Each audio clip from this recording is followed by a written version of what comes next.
nagulat sa plot twist. Kasi lahat tayo minsan naging biktima ng sakit. Yung taong kasama mo tumawa sa bawat gabi, siya rin pala tong dudurog sa pagkataong dati.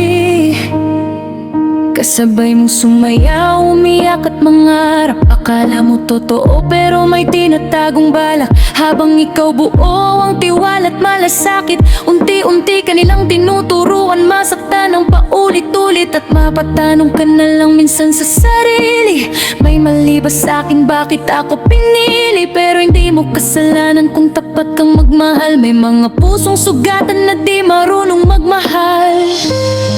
Lahat ng tao may kwento, oo, may dahilan ng bawat galit nila.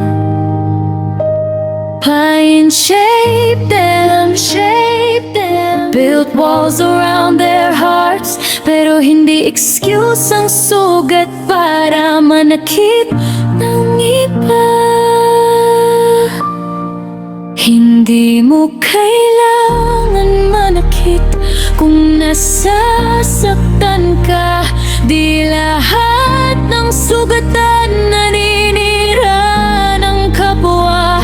May mga taong tahimik lang lumalaban, pinipiling maghilom kaysa manakit ng walang dahilan. At sa huli, hindi talo ang mabait, hindi talo ang sincere magmahal. Ang totoong nawawala sa landas ay yung taong marunong manakit ng walang awa.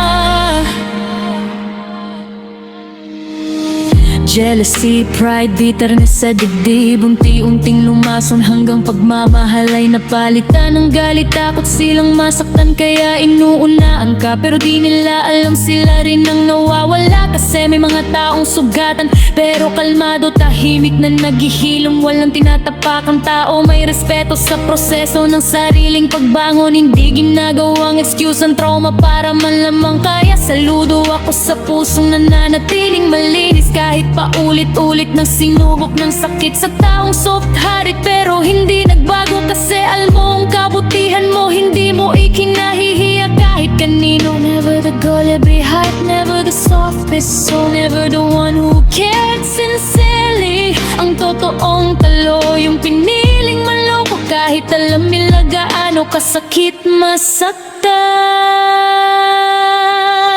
Hindi mo kaya